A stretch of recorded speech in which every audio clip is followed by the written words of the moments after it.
अस्सलामुअलैकुम। ये हमारा नावल माला है, जिसकी राइटर निम्रा अहमद हैं और ये हमारी किस्त नंबर 2 है, जो आज से स्टार्ट हो रही है और ये हमारा एपिसोड 5 है। तो चलो स्टार्ट करते हैं। किस्त नंबर 2 हिस्सा अव्वल। कहते हैं औलाद होती है खंजर की तरह, वो ना चाहते हुए भी मासूमियत और सादगी से काट डालती है। फिर भी हम इसको थामे रखते हैं, भले खून टिप टिप गिरने लगे, और कहते हैं माँ होती है सूरज की तरह, भले कितना गर्म हो और तुमसे कितना दूर हो, तुम इसकी रोशनी में बैठ सकते हो, इसकी किरणों को छू सकते हो और वह तुम्हें कभी नहीं जलाएगा। ना मालूम। तारीख थी 5 अप्रैल। शहर था इस्लामाबाद का और वक्त था सुबह 11 बजे का। होटल स्वीट की ऊंची खिड़की से धूप छन के माहिर फरीद के चेहरे पर पड़ रही थी। वो आंखें बंद किए खड़ा मोती और लेवेंडर की खुशबू को सांस के जरिए अंदर उतार रहा था। माहिर। पीछे से सोफे में बैठे मैनेजर मालिक ने पुकारा। इंतकाम के सफर पे निकलने वालों को चाहिए कि 2 कब्रें खोद लें, एक दुश्मन की और एक खुद की अपनी। ये कन्फ्यूशस ने कहा था। और जानते हो इसे क्या चीज कब्र तक ले गई थी? अपने बेटियों की मौत का गम। वो आंखें बंद किए कह रहा था, सरवसी सरगोशी में, मौत से बड़ा कोई गम नहीं है मालिक। तभी डोरबेल बजी। माहिर फरीद इस तरह आंखें बंद किए खड़ा रहा। मालिक कद्दे चौंक के उठा और दरवाजे की तरफ बढ़ा। दरवाजे के पार कैफ जमा रकम का पैकेट लिए खड़ा था। मालिक ने इसे सर से पैर तक देखा और फिर मुड़ के माहिर को। वो इसी तरह खड़ा था। इसे आने दो, मुझे मालूम था ये वापस आएगा। वो मुड़े बिना बोला। मालिक ने इस लड़के को घूरते हुए रास्ता छोड़ दिया। मैं ये नहीं कर सकता। कैफ सोफे तक आया और पैकेट मेज पे रख दिया। इसके चेहरे पे शदीद अस्तराब था। माहिर फरीद भला आखिर इसकी तरफ घूमा। इसके तासुरात सपाट थे, हाथ पैंट की जेबों में थे। क्या रकम कम है? सादगी से सवाल किया, जो कैफ जमाल के पत्थर की तरह लगा। आपको लगता है कि आप हर इंसान को पैसे से खरीद सकते हैं? क्यों? क्या मैंने 3 मिनट पहले तुम्हें नहीं खरीदा? वो सोफे के पीछे से निकल के कैफ के सामने आ खड़ा हुआ, फिर मालिक की तरफ गर्दन मोड़ी। हमने अपने मेहमान को चाय कहवा नहीं पूछा, कहवा नहीं कॉफी। मालिक ने खंगारते हुए इसे नजरों में तय्यबी से इशारा किया। मैं कॉफी पीने वापस नहीं आया, मैं इस सवाल का जवाब लेने आया हूँ जो आपने मुझे नहीं दिया। कैफ ने नागवारी से सामने खड़े वजी और दराज आदमी को देखा। आप ये काम मुझसे क्यों करवाना चाहते हैं? आप किसी को भी खरीद सकते थे। इसने ये क्यों दूसरी दफा पूछा था? माहिर फरीद के लबों पे मुस्कुराहट बिखर गई। इसने एक नजर मालिक को देखा। इसे बता दे क्यों? माहिर। मालिक ने सफेद आबरू उठा के तंबीह की। माहिर और कैफ आमने सामने घड़ी की 6 और 12 की सुइयों की तरह खड़े थे और मालिक एक तरफ 9 की सुई बना बैठा था। मैंने तुम्हारा इंतखाब इसलिए किया क्योंकि मुझे तुम्हारा नाम पसंद आया था। बाकी जितने लोगों की प्रोफाइल्स मुझे मालिक ने दिखाई थी, इनके नाम बोरिंग थे। इनके अलावा तुम में कोई काबिल तवज्जो शय नहीं थी।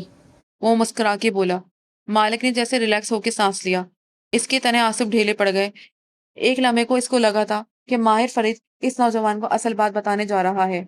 लेकिन खैर, अब तुम बताओ कैफ जमाल कि तुम्हारी वापसी की असल वजह क्या है? तुम सिर्फ ये सवाल पूछने नहीं आए। कहते हैं कि एक लम्हा होता है जो इंसान की किस्मत बदलता है। एक लम्हे में कोई ताल्लुक टूट जाता है, एक लम्हे की बेदहानी एक्सीडेंट करवा देती है, और एक लम्हा किसी को किसी की मोहब्बत में मुब्तला कर देता है। वो एक लम्हा अगर इंसान पकड़ ले तो वो अपनी तकदीर बदल सकता है। और कैफ जमाल ने इस वक्त इस एक लम्हे को पकड़ लिया था। मालिक का माहिर को मना करना और माहिर फरीद का आगे से बात बना देना। भले कैफ जमाल एक नाकाम इंसान था और वो माहिर फरीद और इस सफेद बालों वाले जैसा शातिर नहीं था, लेकिन वो ज़हीन था। इसके एक लम्हे ने कैफ जमाल को यह बता दिया था कि कोई वजह थी जिसके बायस ये अमीर साइकोपैथ कैफ जमाल से मदद लेने पे मजबूर था। वो ये काम किसी और से नहीं करवा सकता था। माहिर फरीद को इसकी जरूरत थी। इसके जहन में छाया इस बरतानवी बिजनेसमैन का सारा रोब और खौफ चुटकी में हवा हो गया। मैं चंद बातें क्लियर करने आया हूँ। अब कि वो बोला तो इसकी आवाज में खौफ और गर्दन उठी हुई थी। चंद बातें? ओके। पहली बात, माहिर ने यह तब्दीली महसूस की थी। इसने पैंट की जेब से हाथ निकाला और उंगली पे गिनने लगा। इसके अंदाज में तमसखर था। पहली बात यह कि भले मैं इस काम के लिए राजी हूँ, लेकिन मेरी भी एक बहन है। वही बहन जिसके शौहर के तुमने पैसे नहीं दिए। आगे चलो। कैफ ने जब से सांस अंदर खींची। जो पैसे मैं आपसे ले रहा हूँ ये मेरी किसी लग्जरी पे नहीं लगेंगे। मैं इनसे अपने कर्ज उतारूंगा और नई जिंदगी शुरू करूंगा। अलबत्ता मैं इस मासूम लड़की के साथ ना कुछ बुरा करूंगा और ना होने दूंगा। इसका गार्ड बनने और इस पर नजर रखने की हद तक ठीक है, लेकिन अगर मुझे ये मालूम हुआ कि आप इसको नुकसान पहुंचाना चाहते हैं तो मैं ऐसा होने नहीं दूंगा। और दूसरी बात, माहिर फरीद को जैसे कोई फर्क ही नहीं पड़ा था। दूसरी बात ये कि आपने मेरे ईमान की बहुत कम कीमत लगाई है। माहिर फरीद ने हाथ गिरा दिया और मुस्कुरा के मालिक को देखा। मैं कह रहा था ना, इसे मजीद रकम चाहिए। मालिक भी हल्का सा मुस्कुराया और शाने उचकाए। माहिर वापस सोफे पे बैठा तो पीछे खिड़की से आती धूप का रास्ता खुल गया। वो सीधी कैफ के चेहरे पे पड़ने लगी। मुझे मजीद रकम नहीं चाहिए। कैफ सामने वाले सोफे पे बैठा और इसे संजीदगी से कहता गया, मगर मुझे इस बात का एहसास हुआ है कि जो रकम आप मुझे दे रहे हैं, ये तो कर्जों की अदायगी में निकल जाएगी। मुझे इस जॉब से क्या मिलेगा? बोलते जाओ। माहिर फरीद ने इसे सोचती नजर से देखते हुए टांग पे टांग जमा ली। इसकी चमकते बूट पे छत से लटके फानूस का अक्स दिखाई देने लगा। आपने कहा आप मेरा बिजनेस सेट करवा देंगे। जाहिर है आप अपने पैसे और ताल्लुकात के जरिए। कैफ सोच सोच के बोल रहा था। आवाज निडर थी। लेकिन मैं चाहता हूं कि आप ये अपने जरिए भी करें। मतलब मतलब ये कि मेरे बिजनेस हमेशा फ्लॉप इसलिए होते हैं क्योंकि कोई मुझे मेरी गलती नहीं बताता। आइडियाज हैं मेरे पास, मेंटोर नहीं है। तुम चाहते हो मैं तुम्हें मेंटोर करूं? वो ताज्जुब हुआ था। आप कर सकते हैं, आप एक कामयाब बिजनेसमैन दिखाई देते हैं। वो पहली दफा माहिर फरीद के सामने टेक लगा के बैठा। दिल अलबत्ता जोर जोर से धक धक कर रहा था। इतनी सारी दौलत खुद से कमाई नहीं जाती कैफ जमाल, ये किसी से ली जाती है। क्या तुमने वो मशहूर मनकुला नहीं सुना? You don't make $1 billion, you take $1 billion. वो तलखी से बोला। इसके चेहरे पे इस वक्त कैफ जमाल के लिए नापसंदगी थी।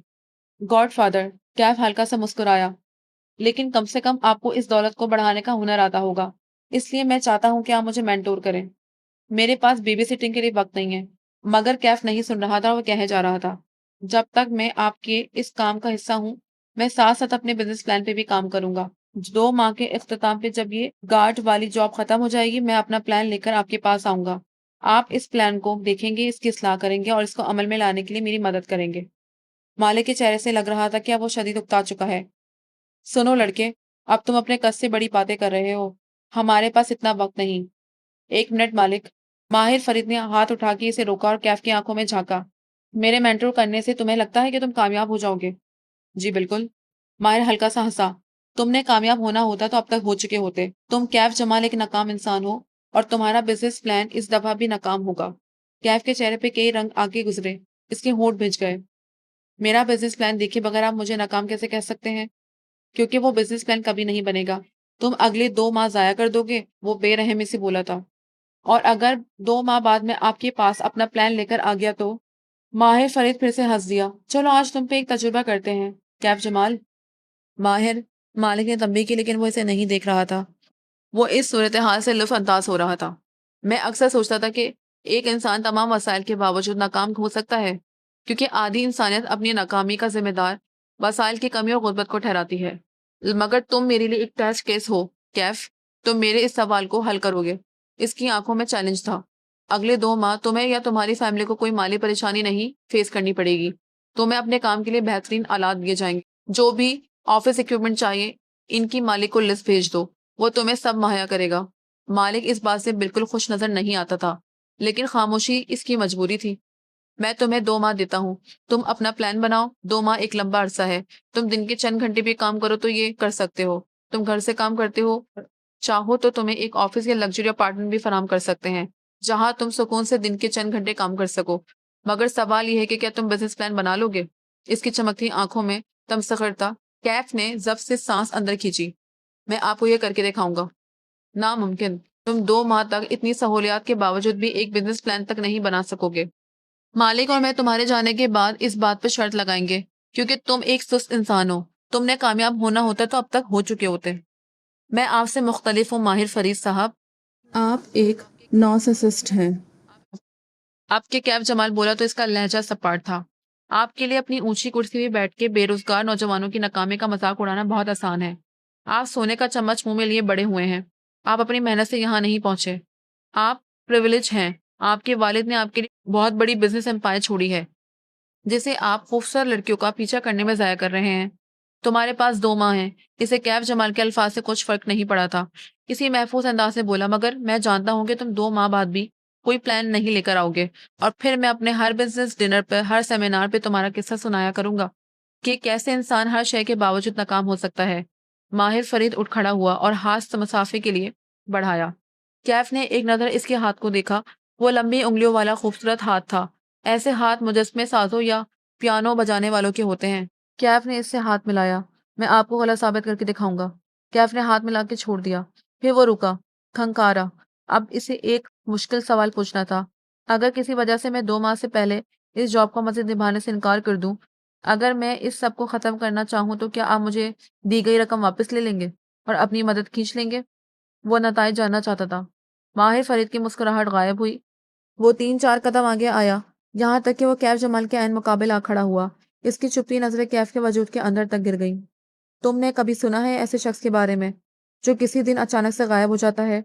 वो अपने अपार्टमेंट से निकलता है और फिर वापस नहीं आता। इसके अपार्टमेंट के सामने डेयरी सर्विस वाले दूध की बोतलें रख जाते हैं। बैंक लेटर्स, अखबार से इसका मेल बॉक्स भरने लगता है, मगर किसी को खबर नहीं होती कि वो अपार्टमेंट में नहीं है। हत्ता कि दूध खराब होके बदबू देने लगे, तब पुलिस बुलाई जाती है और वो अपार्टमेंट का लॉक तोड़ा जाता है। मगर जब तक बदबू ना आए कोई इसे लापता शख्स की परवाह नहीं करता। तुम कैफ जमाल इस जॉब को अपनी मर्जी से खत्म नहीं कर सकते। ये जॉब तब खत्म होगी जब मैं कहूंगा, और जब तक मैं नहीं कहूंगा तुम्हारे अपार्टमेंट से बदबू भी नहीं आएगी। अब ये पैकेट उठाओ और जाके नए जूते खरीदो। कैफ का चंद मिनट पहले बहाल हुआ एतमाद ऐसे बिखर गया जैसे हवा से सूखे पत्ते बिखर जाते हैं। इसने अज़बतन में सर हिला दिया।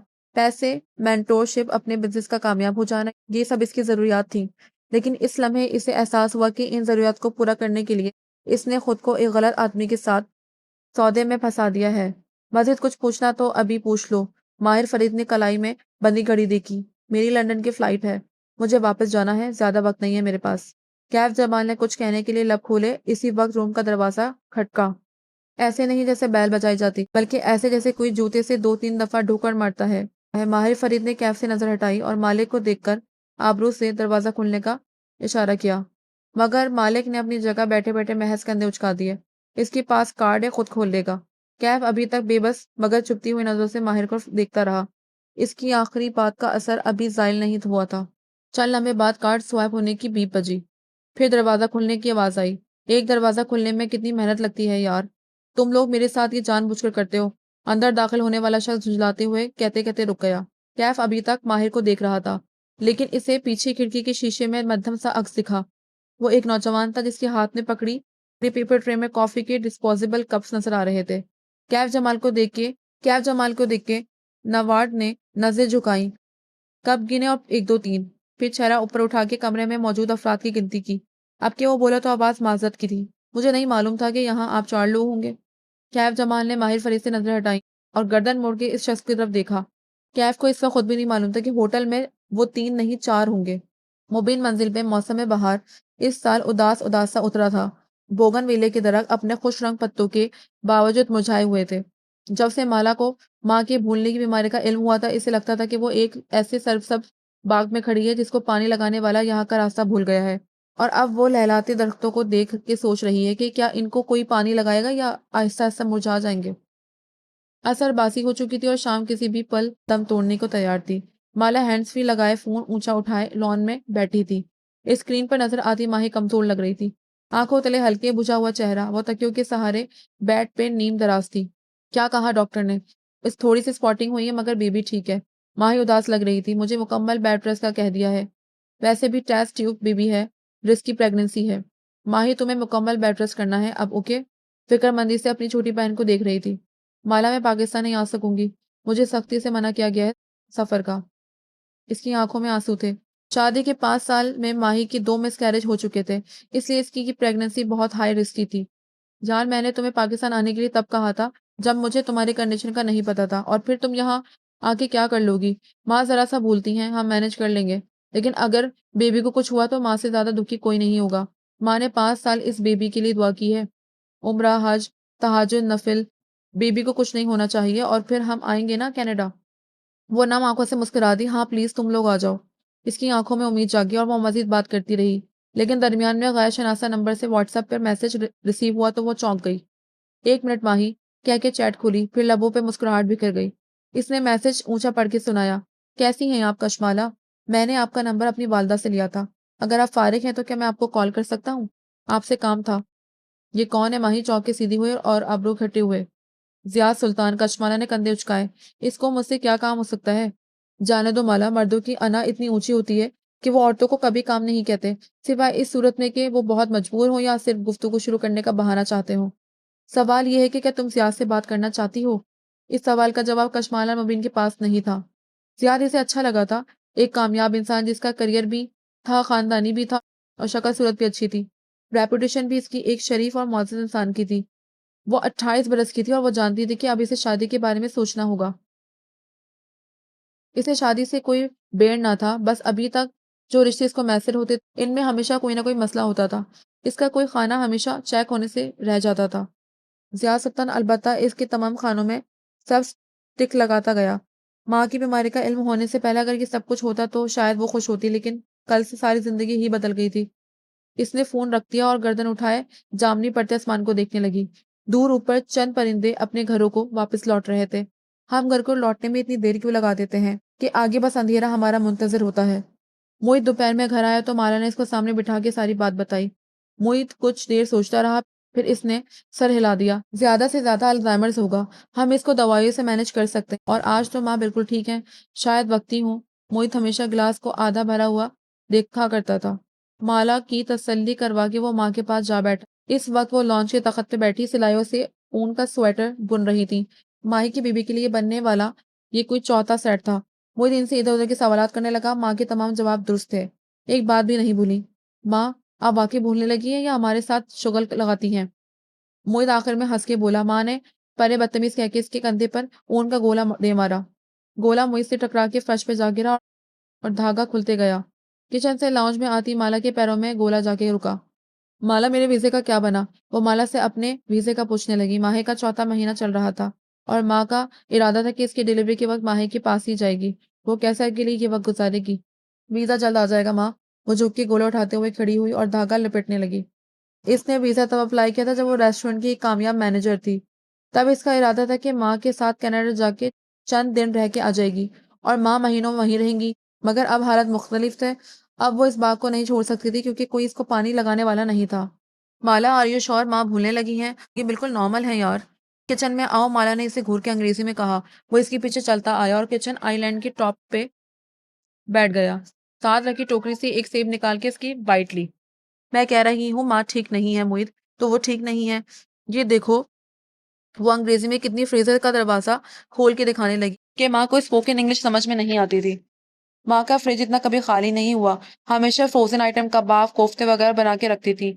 पूरे घर की सफाई, पौधों के काट-छाँट सब खुद करवाती थी। तुम सारा दिन हॉस्टल होते हो, तुम वो नहीं देख सकते जो मैं देख रही हूँ। हमारा घर कभी इतना बेतरतीब नहीं हुआ। तो यार बकबी को खींचो ना। इसने सेब की बाइट लेते हुए अपनी तरफ से हल बताया। मुलाजिम खुद से कुछ नहीं करते, घर की मालकिन इनसे काम करवाती हैं या नहीं करवाती। माँ ने सारी उम्र अपने घर को संवारने के अलावा किया ही क्या है? अगर वो इस काम को भी ठीक से नहीं कर रही तो वो ठीक नहीं है। इसे अब मोहित पे गुस्सा आ रहा था, इन भाइयों को आराम से बात समझ में क्यों नहीं आती? अच्छा पापा, मैं एक न्यूरोलॉजिस्ट से अपॉइंटमेंट ले लेता हूँ। वो कराची गए हुए हैं, सोमवार तक आ जाएंगे। हाँ, मंगल को इन्हें दिखा देंगे। मंगल में 6 दिन है मोहित। माला, रिलैक्स, मैं किसी आम से न्यूरोलॉजिस्ट को नहीं दिखा सकता, वरना इस तरह तो मेरे सीनियर्स भी हैं, बहुत हैं। अंग्रेजी बोलते हैं मेरे सामने ताकि मुझे समझ ना आए। आए बड़े। वो लॉन्ज में बैठी सिलाइयाँ चलाते हुए इनकी आवाज़ सुन रही थी। तभी बख्बी बाहर से किचन में दाखिल हुए तो मोहित ने इन्हें रोक लिया। आप ज़रा मेरी बात सुने। इसकी आवाज़ सख्त हो गई। मुझे अच्छी तरह मालूम है कि आप माँ को मीठा खाने देती हैं। मैं इनकी शुगर जितनी कंट्रोल करने की कोशिश करता हूँ, आप इनकी चापलूसी के चक्कर में इसे बढ़ा देती हैं। आज से घर में मीठा नहीं बनेगा, वरना मैं आपका लिहाज नहीं करूँगा। कल हमें माँ के घुटने की सर्जरी करवानी पड़ गई तो ये शुगर कंट्रोल ना होना कितना नुकसानदेह हो सकता है। आपको एहसास नहीं है इस बात का? माला चौंके से देखने लगी। बज़ाहिर माला को वह तसल्ली दे रहा था, मगर अंदर से वो खुद परेशान था। अलबत्ता वह ज़ाहिर नहीं करेगा। वो माँ पे गया था। माँ कहती थी कि मोहित अंदर से गहरा कुआँ है और शायद माला भी माँ पे ही गई थी। अपने गम को अंदर ही अंदर घुलते रहना और इन दोनों की आदत थी। माँ ही ऐसी नहीं थी। माँ का कहना था कि वो इनके बाबा पे गई थी। ज़रा कोई इसे तंग करे तो वो आस्तीन चढ़ा के अगले की सारी दुनिया उलटने पहुंच जाती थी। वो परेशान होती तो दिल में नहीं रखती थी। कम्युनिकेट करती थी, साफ-साफ बोल के इस मसले को हल करती थी। मोहित और माला ने इस रोज़ फैसला किया कि वो माँ को ज़्यादा से ज़्यादा वक़्त देंगे। मोहित अब ड्यूटी आवर्स की बात कहीं नहीं जाएगा, बल्कि माँ के पास बैठेगा और माला तो पहले ही इस्लामाबाद वापस ना जाने का फैसला कर चुकी थी। मुबीन मंजिल का किचन भी बाकी घर की तरह सरसब्ज़ पत्तों से आरास्ता था। सिंक की खिड़की की सलाखों के साथ मनी प्लांट की बेलें ऊपर चढ़ती दिखाई दे रही थी। काउंटर के हर कोने में 10 बोतलों में भी मनी प्लांट सजे थे। वो वस्ती गोल मेज पे उदास सी बैठी अपने साथ बुर्जुमान हुरे जहां बेगम को देख रही थी। वह सर झुकाए लहसुन छील रही थी और वह देसी लहसुन मंगवाया करती थी, जो छीले जाने में वक्त लेता था। इसलिए माँ जब फारिग होती, लहसुन छीलने लग जाती। लॉन के सूट पर सफेद चिकन का दुपट्टा उन्होंने सर पे लेकर कानों के पीछे आड़ से रखा था। वो नरमी से इनकी कनपट्टियों से निकलते बाल पीछे करने लगी। वो कमजोर होती जा रही थी और वो कुछ नहीं कर सकती थी। जब माँ बीमार होती है तो इंसान को एहसास होता है कि अपनी सारी दौलत, डिग्री और कामयाबियों के बावजूद वो कुछ भी नहीं है। जो है वो अल्लाह है और बस अल्लाह ही है। दफातन डर्टी किचन का दरवाजा चढ़चढ़ाता हुआ खुला और किसी ने खनकारते हुए इसकी तवज्जो चाही। माला ने बुझा हुआ चेहरा उठा के देखा तो सामने कैफ खड़ा था। जीन्स पे भूरी ड्रेस, शर्ट की आस्तीन पीछे मोड़े, गीले बाल माथे पे बिखरे, वो हर सुबह की तरह हशाश बशाश मुस्कुराता हुआ था। बॉस, मैं कॉफी बना रहा हूँ, आपको चाहिए? माला ने नफी में गर्दन हिला दी। माँ ने बरहमी से चेहरा उठा के इससे देखा। ये बॉस क्या होता है? जैसे सलीम कहता है कशमाला बीबी, वैसे कहा करो। साथ ही बड़बड़ाई, किसी अंग्रेज की औलाद ना हो तो। जी बड़ी बीबी, मैं चलता हूँ। क्या संभाल के बोला। इसे माँ की डांट से डर लगता था, ये वाज़ेह था। वापस आओ मियाँ। माँ ने इसे घूरते हुए 2 उंगलियों से आने का इशारा किया। जी। कैफ मुतबज्जब सा आगे आया और हाथ बांधे इनके सामने खड़ा हो गया। मनी प्लांट वाली खिड़की अब कैफ के पुश पे थी। माला ने दिलचस्पी से हथेली पे थोड़ी जमाई से देखा। माँ की डांट बड़ी दिलचस्प होती थी, बलखुसूस तब जब वो किसी और को पढ़े। ना, मुझे एक बात बताओ, तुम्हें तुम्हारे अम्मा अब्बा ने कोई अदब सिखाया है या नहीं? उन्होंने कोशिश तो की थी, लेकिन कामयाब नहीं हुए। माला ने मुस्कुराते हुए इसे घूरा। माँ को इसके अंदाज पे मजीद तब चढ़ गई थी। रात सोने के लिए होती है मियाँ, और दिन काम करने के लिए। जो तुम रात भर लॉन में टहलते हुए फोन पे लगे होते हो ना, सारी आवाजें आती हैं मुझे। मैं फोन पे? कैफ के चेहरे पे नासमझी का तासुर उभरा, जैसे इसे माँ की बात समझ नहीं आई। माला को लगा शायद माँ मिक्स अप कर रही थी। माँ सोते वक्त एसी नहीं चलाती थी, इसकी हवा से इनकी घुटनों में दर्द होता था। वो खिड़की का एक पट खोले रखती थी, यूं लॉन की आवाजें साफ अंदर आती थी। सॉरी बड़ी बीबी, मैं ध्यान करूंगा। कैफ ने ताबेदारी से बात संभाल ली। माँ बड़बड़ा के बग बी को आवाज देने लगी। कैफ उल्टे कदमों डर्टी किचन की तरफ बढ़ गया। दरवाजा बंद नहीं किया, बस खामोशी से अपनी कॉफी बनाने लगा। माँ, वो नरमी से कहती माँ के करीब हुई, मैंने इसको चौकीदार की ड्यूटी भी दी है। अब पूरी रात कुर्सी पे फारिग तो नहीं बैठ सकता। बेचारा कॉज कर लेता होगा, खैर है। माँ ने नापसंदगी से डर्टी किचन की तरफ देखा, जहाँ कैफ इनकी तरफ पुश किए कॉफी बना रहा था। लड़कियों से बातें करता है सारी रात। तौबा अस्तगफिरुल्लाह। माला को हंसी आ गई। आपको कैसे पता? ज़ारा ज़ारा की रट लगा के रखी थी कल इसने। कोई दोस्त होगी इसकी। जाने दें। माँ ने खजमे की निगाहों से इसे घूरा। बीबी, मर्द और औरत की कभी दोस्ती नहीं होती। आजकल सब चलता है माँ। इनको मजीद तपाने के लिए मुस्कुराहट दबा के बोली। कभी अपनी माँ का कोई दोस्त घर आते देखा? बर्दाश्त होता तुम लोगों से? मर्द और औरत असल से अब तक दोस्त नहीं बन सकते। मर्द मर्द होता है, औरत औरत। वो लहसुन का छिलका उतारते हुए कह रही थी। अल्लाह ने आदम और हवा को जब जमीन पे उतारा तो मुख्तलिफ जगहों पे उतारा। इन दोनों को एक दूसरे को तलाश करने में कई बरस लगे। अल्लाह ने हर इंसान का जोड़ा इस दुनिया में उतारा है। किसी को मिल जाता है और किसी को नहीं, मगर वो होता जरूर है। और हर इंसान सारी जिंदगी इसी जोड़ को तलाश करता रहता है। दोस्ती के नाम पे भी मर्द और औरत दूसरे शख्स में इसी जोड़े को ढूंढ रहे होते हैं। बख्तू, वो बख्तू को आवाज देती हुई घुटनों पे हाथ रखे उठ गई और फ्रिज की तरफ बढ़ी। कॉफी मेकर चलते हुए कैफ ने हल्की सी गर्दन मोड़ के क्लीन किचन की गोल मेज पे बैठी लड़की को देखा। वो अपनी माँ की बात पे दिल खोल के हंसी थी। बालों की ऊंची पोनी टेल बनाए इसका सब आंखों वाला चेहरा दुला दुलाया शफाफ लग रहा था। इसने ऐसे मेहरबान चेहरे वाली लड़की कभी देखी थी क्या? शायद नहीं। बख्तू, ये बचे हुए सालन निकालो और डब्बों में डाल के हमसायों के मुलाजिमों को दे आओ। माँ, रोज इतना खाना ना बनाया करें, अगर आसपास बांटना ही होता है। आज एक सालन बना लें और साथ इन पुराने सालन को चला लें। माँ ने घूर के इसे देखा।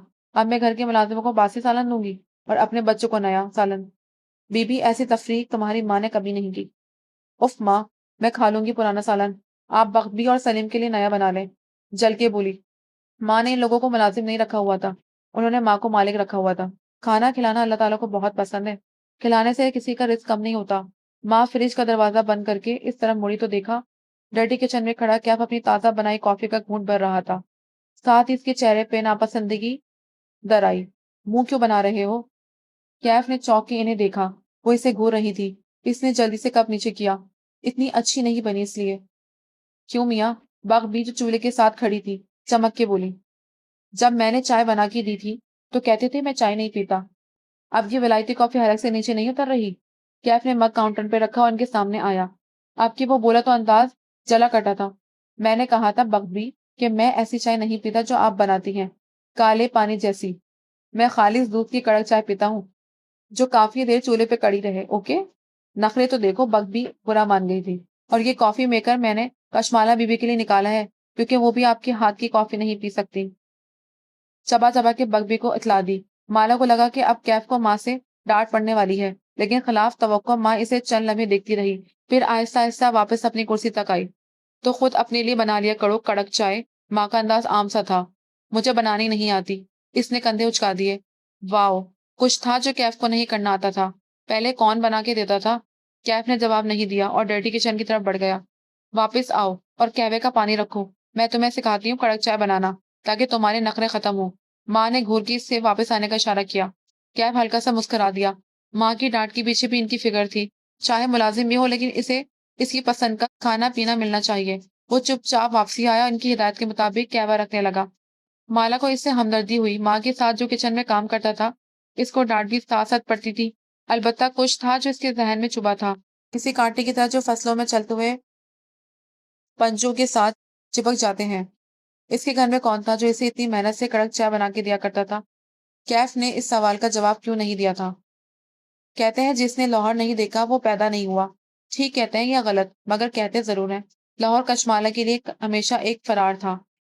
जब वो अपनी वर्क लाइफ से तंग आ जाती तो अपने घर वापस आ जाती। कुछ दिन माँ के साथ रहती तो जहन फ्रेश हो जाता। मगर लाहौर में मुस्तकिल रहना इसके लिए कठिन साबित होने वाला था। यहाँ की फिजा आलूद थी और शोर ज्यादा था। इस्लामाबाद एक ही रंग में रंगा था। पिंडी की हदूद से जैसे ही इस्लामाबाद में दाखिल हो तो एक पोश और साफ सुथरा सा शहर नजर आता था। लाहौर ऐसा नहीं था। इस शहर में बहुत से रंग एक साथ बसते थे। लोगों के लहजे मुख्तलिफ थे। सुबह देर से होती थी और रात इससे भी देर से। यहाँ सबसे बड़ी इंटरटेनमेंट खाना और शॉपिंग मॉल्स थे। दोपहर में वो किसी काम से बैंक जा रही थी तो कार की खिड़की से बाहर गुजरते मंजर को देख के इसे हैरत हुई। लाहौर में बहुत से रेस्टोरेंट चाय के नाम से खुल गए थे और ये सब नए रेस्टोरेंट थे। तुम्हें कड़क चाय पसंद है ना? देखो तुम्हारे लिए कितने कैफे हैं यहाँ। इसने ड्राइव करते हुए कैब को बताया। कुछ साल पहले तक लाहौर ऐसा नहीं था। कैब विंड स्क्रीन के पार सड़क पे तवज्जो किए तबसरा करने लगा। यहाँ कॉफी पीना फैशन समझा जाता है। चाय एक बैकवर्ड चीज थी। लेकिन जब से इंडियन पायलट अभिनंदन ने पाकिस्तानी चाय को फैंटास्टिक कहा है, लाहौर में चाय के नाम पे दर्जनों कैफे खुल गए हैं। तुम्हें कैसे मालूम? तुम तो इतने साल से इस्लामाबाद में रह रहे हो। कैफ ने शाने चुकाए। मुझे मालूम होता है। वो ड्राइव करते हुए बैग क्यों मेरा ऊपर कर देता था। इसे कैफ की ये आदत पसंद थी। इतने दिन से वो डरी नहीं थी। न इसे अनजान ताकुबकार से कोई खौफ महसूस हुआ था, क्योंकि जब वो बाहर निकलती कैफ साथ होता। ये एहसास तहफ्फुज़ इसे पहले किसी गार्ड के साथ महसूस नहीं हुआ था। वैसे मैं ध्यान करूंगा कि रात को मेरे काम की वजह से बड़ी बीबी डिस्टर्ब ना हो, वो तौक़ुफ़ से बोला था। हाँ, तुमने बताया था कि तुम अपना बिजनेस प्लान बना रहे हो। कहाँ पहुंचा वो? वो खिड़की से बाहर दौड़ते दरख्तों को देख के बोली। वो नहर के साथ सफर कर रहे थे और यहाँ दरख्त पहले से ज्यादा हो गए थे। सब्जा देख के अंदर तक ठंडक उतर गई थी। अभी तो शुरू किया है। 1.5 माह है मेरे पास। 1.5 माह क्यों? इसे हैरत हुई।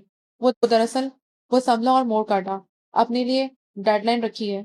ओह अच्छा। कचमाला ने सर हिला दिया। 1.5 माह काफी लंबा अरसा है। 2 हफ्ते भी काफी होते हैं। खैर तुम कर लोगे। इसकी बात पे वो मुस्कुरा दिया। Thank you. मुझे किसी ने कहा था कि मैं ये नहीं कर सकूंगा। चिच। कशमाला ने अफसोस से सर झटका। लोग नौजवान एंटरप्रेन्योर से इतनी बेरहम बातें कैसे कह देते हैं? खैर एक मशवरा दूं, तुम्हें एक मेंटोर की जरूरत है। हर नौजवान एंटरप्रेन्योर को होती है। कोई बहुत सीनियर और कामयाब इंसान जिसको बिजनेस की समझ तुमसे कहीं ज्यादा हो, जो तुम्हारा प्लान देख के इसकी खामियां दूर कर सके।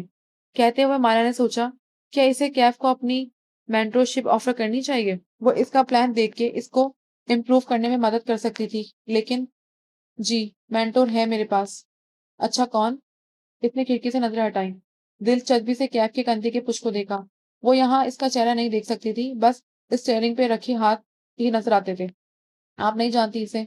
मतलब वो यहाँ का नहीं है। बरतानिया का कामयाब बिजनेसमैन है। मेरा फैमिली ताल्लुक है इससे। वो सोच सोच के कह रहा था। कशमाला ने कंधे उचका दिए। Okay, good. मगर तुम मेरी जॉब के साथ अपना प्लान पे काम कैसे करोगे? कर लूंगा। पूरी रात होती है मेरे पास। आपका ताक़ुब कार भी तंग नहीं कर रहा। फिर ख्याल आने पे पूछा, आपने बड़ी बीबी का चेकअप नहीं करवाया? मोहित ने अपॉइंटमेंट ली है एक न्यूरोलॉजिस्ट से मंगल के लिए। मंगल आने में 5 दिन है। वो जवाब देती, लेकिन कैफ का मोबाइल वाइब्रेट करने लगा। मोबाइल ड्राइविंग और फ्रंट सीट के दरमियान में रखा था। कैफ ने मोड़ काटते हुए मोबाइल उठाना चाहा। वो फिसल के नीचे गिरा। इसने चूंकि फोन गिरते नहीं देखा था, इसलिए वो अपनी साइड पे हाथ मारने लगा। हालांकि फोन स्लिप होकर पीछे कशमाला के कदमों में आ गिरा था। इसने झुक के मोबाइल उठाया। एक स्क्रीन सामने थी। एक ही नजर में कॉल करने वाले का नाम पढ़ सकती थी, ज़ारा कैफ। इसने मोबाइल कैफ की तरफ बढ़ाया तो कैफ ने तेजी से इसे तकरीबन खींचा और फिर जोर से बटन दबा के इसे बंद किया और दूसरी तरफ रख दिया। कार की स्पीड बढ़ गई। कैफ डिस्टर्ब हो गया था। वो जाहिर किए बिना खिड़की के बाहर देखने लगी, मगर जहन में बहुत सी जमा तफरीक चल रही थी। ज़ारा कैफ, ये कौन थी? कैफ की सीवी के मुताबिक वो गैर शादीशुदा था। शायद इसकी कोई दोस्त हो जिसका लास्ट नेम भी कैफ हो। क्या ऐसा इत्तेफाक मुमकिन था? कचमाला को बैंक के सामने उतार के वो कार में बैठा रहा। जब इसे तसल्ली हो गई कि वो अंदर जा चुकी है, तो इसने मोबाइल निकाला और ज़ारा की चैट खोली। फिर बेबसी भरे गुस्से से मैसेज टाइप करने लगा। तुम आइंदा मुझे खुद से कॉल नहीं करोगी। जब कॉल करनी होगी मैं खुद करूंगा, समझ में आया? वो कुछ देर वहां बैठा सोचता रहा। इसकी मुड़ी पलकों वाली आंखें बैंक के दरवाजे पे जमी थी। जहन में अलग तूफान बरपा था। फिर इसने व्हाइट हेयर को कॉल मिलाई और मोबाइल कान से लगाया। मैं ये जॉब मजीद नहीं कर सकता, मैं क्विट करना चाहता हूँ। दूसरी तरफ एक लम्हे की खामोशी छा रही थी।